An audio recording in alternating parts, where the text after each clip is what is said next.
Okay, perfect. Ladies and gentlemen, we are back. I don't want to call this an emergency video, but I have here Mr. Landry Locker of Sports Radio 610. If you listen from 10 to 2, you are a loophole. Am I saying that There correctly? you go. You said it. Shout out to the loopholes. You got it. Shout out to, shout out to the loopholes. I actually do this video because a couple years back you had this amazing phrase that Caserio is the only scenario, and we hear these things that he looks like he's the top guy that that the Houston Texans could potentially hire as a GM. I mean, like, what are your initial thoughts on that?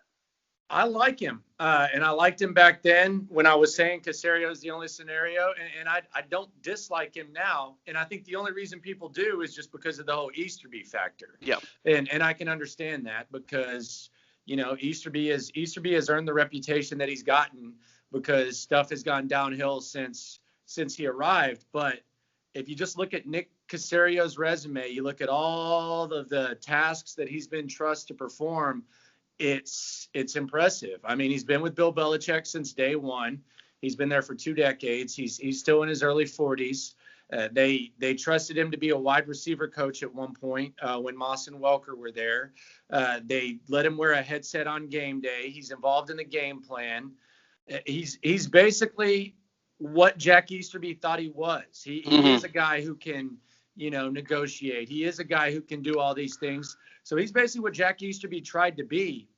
And I do think we need to keep in mind, and I'm not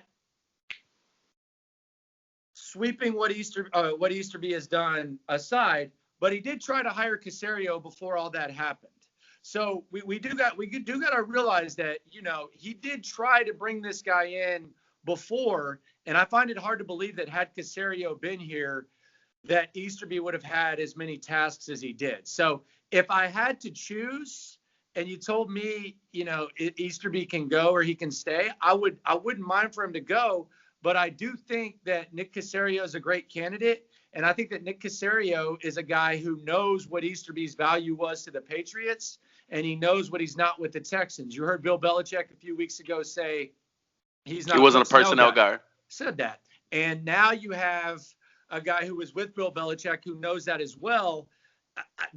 Easterby's not going to be doing the stuff that he's been doing when him and O'Brien were a package deal. It's going to be different. And if anyone knows what Easterby can or can't do, Caserio knows. And I trust him. I'm okay with it. I think it's a good hire. And I think that if you look at his personality, I keep hearing, well, Patriot way. We don't need the Patriot way. We don't need the Patriot way. He doesn't have the personality of Matt Patricia or Bill O'Brien. And unlike those guys, he didn't just latch on to something that was already a well-oiled machine. He's been there since day one. And I think that matters. So I think more people should be on board with Nick Caserio, regardless of how you feel about Jack Easterby, which honestly, it's valid to feel that way. But I think you should be on board with Caserio. I like the guy. Yeah, it's not the the sexy hire, with names like Ed Dodds and other guys out there. I do think if Casario is hired, we heard the General John McClain say that there's a good chance he might be hired tomorrow. I don't see Easterby being here, which thank God he's had a hand in every single bad move we've had as contracts and trade wise. Deshaun Watson talked about having a culture, and when I saw that video of JJ Watt just saying, I'm sorry. Um, you know, why wouldn't you want a Casario who did help bring in a bunch of Super Bowls to, to to New England? Yeah, and I mean, he did it with basically a better version of Bill O'Brien. So he wasn't the one that was 100% calling the shots. This is probably a good opportunity for him. I do think Easterby probably sticks around, but I Mm. think he goes back more to what he was in New England instead of what he was, after Brian Game left and all that. So I do think there's a chance he sticks around, and that's going to bother some people. But I'm a big fan of Caserio and everything that he brings to the table. I'm intrigued by it. I think more people should be excited about it. Do you think he is trying to get away from like the Patriots way? Do you think he wants to come out here and do exactly opposite of what the Patriots are known for? I don't know if he wants to do the opposite. I'm sure he's going to take a lot of those concepts, but I don't think he's going to I don't think he's going to come here and, act like he invented football like Bill O'Brien did. I think he's going to be more open to ideas. I think he's going to be more open to talking. But I think he is going to take that experience and he's going to put it to practice as much as he can. And he's going to be able to do a lot more than he was able to do in New England when you are working for, one of the best football minds of all time. I think, all this Patriot way talk and everything like that, if he does hire like a Joe Brady that's 31 years old, a boy wonder, that's as unpatriot way as you can be. Now, if he hires Brian Dable or something who's from New England or, something like that, then, we can start having the Patriot way conversation. But Joe Brady interviewed today. I've heard that it was a pretty good interview. I think I heard he killed it.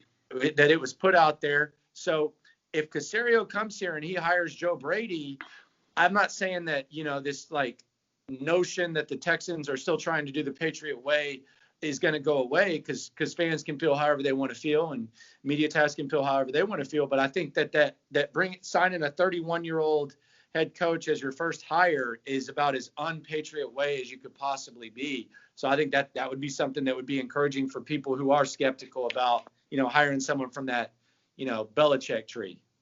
Now, before I go in on Joe Brady, I've been very hype on him. I think he did a fantastic job in Carolina. I think he doesn't get enough credit. 4 different players had 1,000 yards. Robbie Anderson, who I hyped the Texans to go after. He had his first 1,000-yard season. DJ Moore, as we know, is a beast, had 1,000 yards. Curtis Samuel, 1,000 combined yards. Even Mike Davis had 1,000 combined yards. There's no question in my mind that he can make Deshaun Watson an MVP-type quarterback. So Deshaun Watson already is an MVP, caliber quarterback. I think he could only excel him to just heights that we haven't seen. Yeah, I think the sky would be the limit if you combined Joe Brady's mind with Deshaun Watson's talent. I think the sky would be the limit. You just mentioned the guys that had 1,000 yards, DJ Moore and Robbie Anderson, and then Chris Samuel was close, and then you lose Christian McCaffrey, you have Mike Davis, you have Teddy Bridgewater in the first year. I think they improved 12 spots from DVOA, which is the nerdy statistic that people like to use when measuring success. Pro Football Focus actually had him as the number 1 play caller when it came to how players achieved in relation to expectations. So the advanced stats liked him. I think it offensively, I think you'd be in very good shape with Joe Brady coming here. I think the biggest question would be, the staff. Like, who's he going to hire on his staff? He's a little bit new in the game. He has 3 years of NFL experience. So who would he want to hire? And that's where I think Nick Caserio would come in very handy because he's been in the league for a long time. He knows a lot of guys. He knows a lot of coaches. Very well connected. So I think he would be able to help Joe Brady out with the staff. And maybe you have like an OG, like a Jim Caldwell or a Marvin Lewis, be like an associate head coach type guy that can, kind of show the kid the ropes, allow them to get back in the league. I think as far as the concerns that you would have about Joe Brady, I don't care about his age. It is going to be the first time that he's a head coach, so there is that. But you're saying that about any candidate, really. I don't hear too many guys being mentioned that have been head coaches before. Eberflus has only been a defensive coordinator by himself for 2 years. Mm-hmm. He's never been a head coach. Dable's never been a head coach before. Saleh has never been a head coach before. So you're gonna have that concern with anybody. But as far as hiring a staff, I think that would be the concern. I think Nick Caserio would be able to help him out in that area about as much as you could expect. And look, I almost look at it like this with Joe Brady. I'm not saying that the Texans are just 100% rebuilding and tearing everything up and cleaning house. I'm not saying that. But I do think that especially next year with the cap situation, and it's going to clear up after next year. Next year is where Jack Easterbee screwed it up. It's not a rebuilding year, but I don't think it's going to be a year where you head into the season with, Super Bowl expectations or anything. So, a lot of times when you don't have Super Bowl expectations and you're having, let's just call it a transition year, mm-hmm. You'll bring in young guys, you'll bring in young players, and you'll play young guys, and you'll say, this young guy needs to develop, and this young guy needs to get experience so that, the year after this, when we're ready to go for it, this guy's experience, he's ready to go. I think you could almost let Joe Brady do that next year to where he is learning, because there are going to be some growing pains, clock management, all that type of stuff he's going to have to figure out.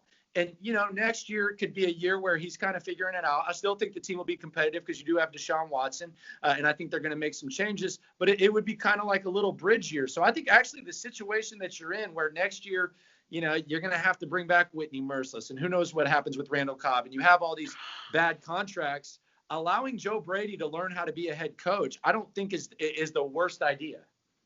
No, man, I completely agree with you. Like I've been real hype. I think the Joe Brady hire is you hire based off potential. You know that this dude is a great young offensive mind. Look what he did with the team now. A lot of people do credit how great Joe Burrow was also because of Mr. Joe Brady. I'm excited. We are seeing a lot of rumblings now. Lonnie Johnson right now just tweeted a picture that said "peep the guy in the back," and in the back you see Robert Saleh. I'm excited. I think this is. I've said this many times. I think this is the most important hire in franchise history. It's going to determine if you waste Deshaun Watson's career or you elevate him to what you should be when you drafted him a couple years ago. Yeah, and I've been in on Robert Saleh. I've just kind of given up on it. But I mean, if you could hire Robert Saleh, sign me up for that all day. Yeah, I think he brings the best staff. I've given up hope on it. Yeah, I mean, like I think he brings the best staff. I hope he brings in D'Amico, Mike LaFleur, the passing game coordinator under that Kyle Shanahan system. If we could just go off top, the last few questions I ask one, 31 back next year. No. I know. I know. You don't even want to say his name. I think you call him Enron, right? Enron back, yeah. The Enron back. And last question that I think a lot of people aren't talking about is what's going to happen with Will Fuller. I think you got to. I would let him go at this point. I would bring back Cooks for $12 million. It's not because I don't think Will Fuller is a good player. I just think you have to make some tough decisions. And I think these receivers could be good enough with Cooks. Maybe you add another guy with Hansen, with QT. I think you might have to let Fuller go at this point. Maybe you can get him on a 2-year deal. Maybe he can sign a 1-year prove-it deal. Who knows? But I think at this point, I would almost let him go and just run it back with Cooks. I'm glad you said that because, like, it hit me yesterday that there's a possibility that it could be his last game. I would love if they bring in a Greg Ward. Of course, I would love if they kick the tires on an Odell if he gets released or an AB, whatever. Just excited. But I think the future looks bright for the Houston Texans. And before I let you go, Mr. Langelo, thank you for coming on. Is this J.J. Watt's last game as a Texan? Oh man, I think it's tough. I think he's back. What?